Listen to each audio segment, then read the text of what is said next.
So many Democrats have their idea of what they would institute in terms of gun control, but the New Mexico governor, Michelle Lujan Grisham, decided to take matters into her own hands and effectively suspend the right to carry firearms in public across the city of Albuquerque. And I think it really extends to Bernalillo County entirely. So this is really something that's very unprecedented.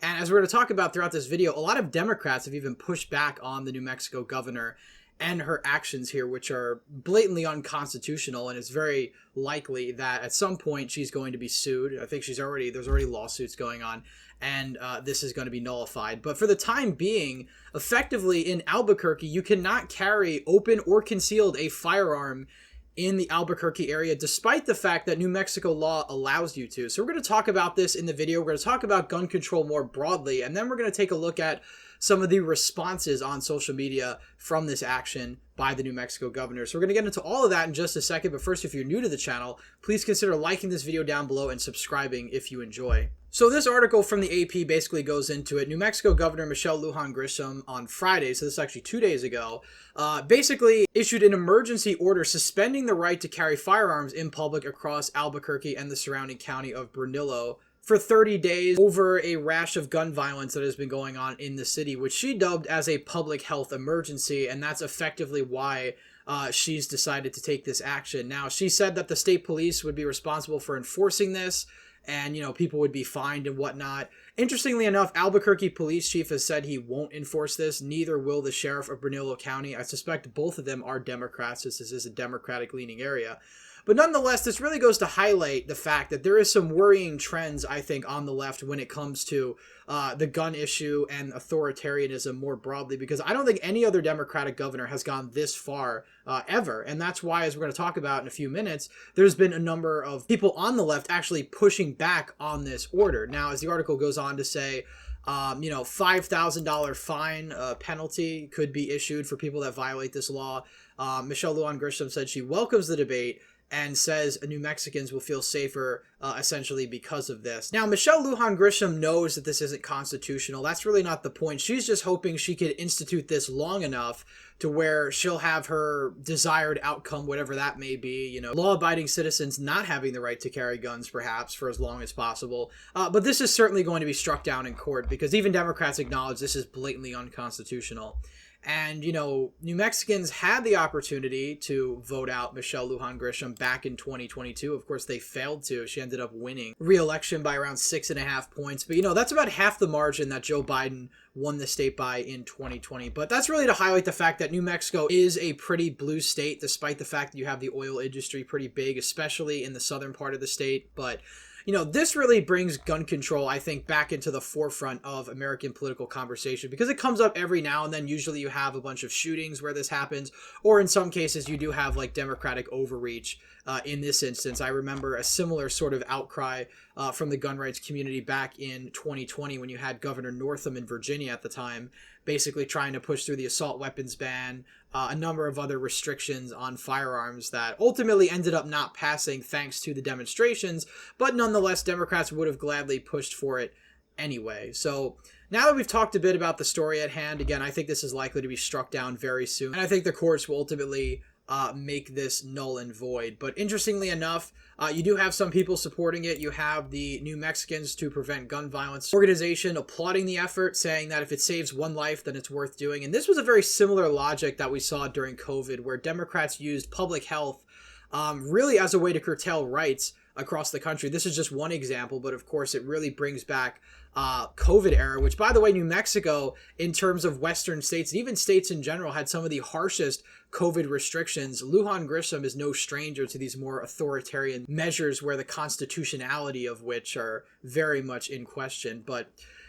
taking aside this for a sec, we could take a look at just gun control more broadly. And perhaps I'll do another video on this, sort of ranking some of the states on this issue, because it's another political issue. We mostly talk about electoral politics and things like that, but I think also getting into the nitty-gritty of political issues is pretty fun.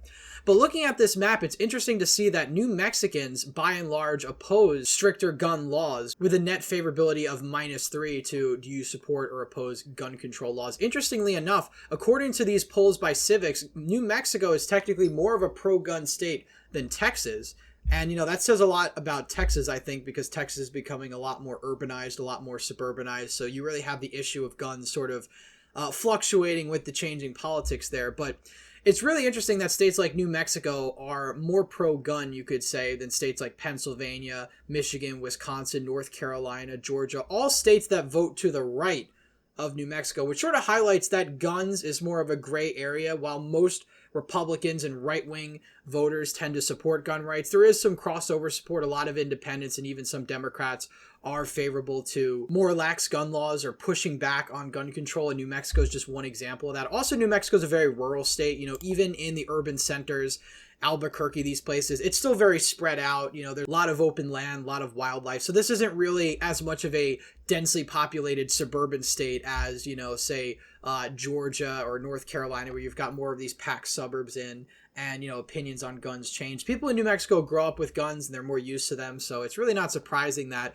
the plurality, almost a majority of New Mexicans, oppose newer gun control restrictions. So I think it will be interesting to see how Republicans message on this, because as we're about to look, there are Democrats that are very uncomfortable with this measure. And again, it's the same sort of logic we saw with the COVID restrictions in a lot of blue states, that we have to do this because of public health. If one life is saved, it's worth it.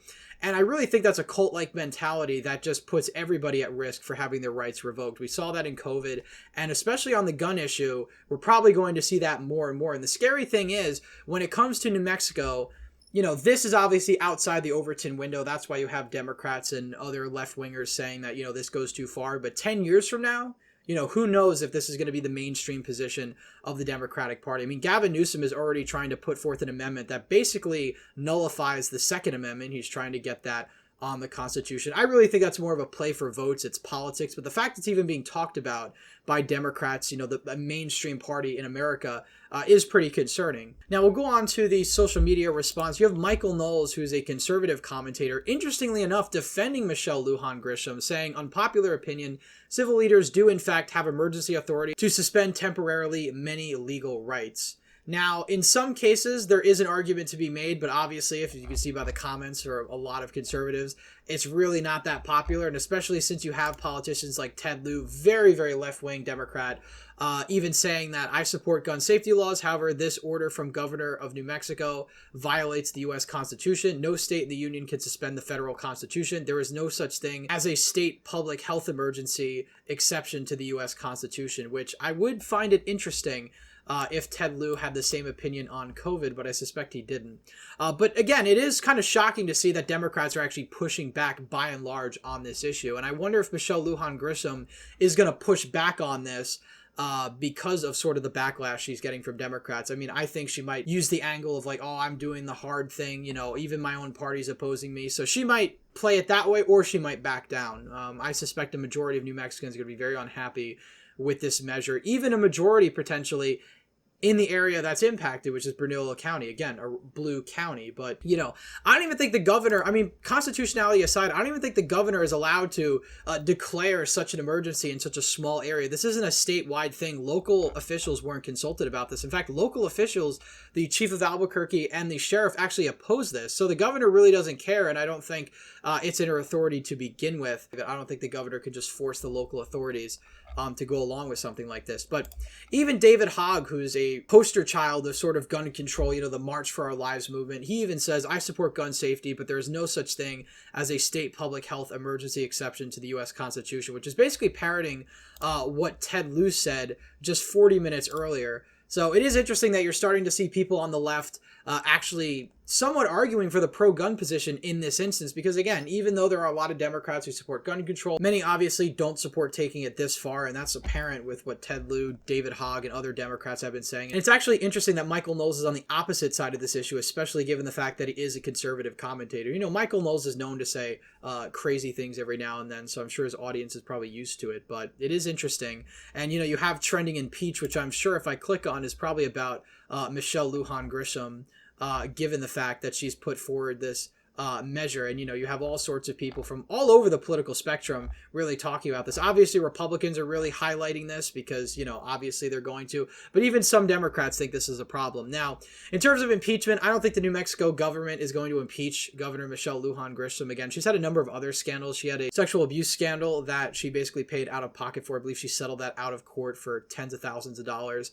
That really wasn't a problem for the legislature. So I don't think the legislature, which probably agrees with her by and large, is going to impeach her over this. I think if anything, she's either going to back down or it's going to be struck down in court and she'll take her victory lap, basically saying she was standing up for, you know, life or whatever she's going to say about this. It will be interesting to see. But you get the point. Essentially, something like this is outside the Overton window in the U.S. As of right now, again, it's not always guaranteed to be the case. And I do want to make a video probably on these polling numbers, sort of going through the individual states, or at least some of the states, on gun control. Because again, it's a gray area. You know, you have some redder states, for instance, like Louisiana, where gun control favorability is only -8. And you have states that are much, much bluer in comparison, where gun control is viewed unfavorably. But there's not quite a large difference. Again, Louisiana is probably an R+20 state. You've got Ohio, -5, -8. So really not a big difference here, even though one state's, you know, R+20, one's R+8, sort of. So gun control is one of those issues where it's really a state-by-state thing.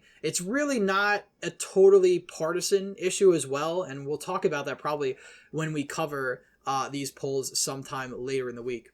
So anyway, that's it for today's video. Leave your thoughts down below, what you think about this. Of course, like this video if you enjoyed, subscribe if you're new. Again, thank you all for watching, and I hope to see you in the next one.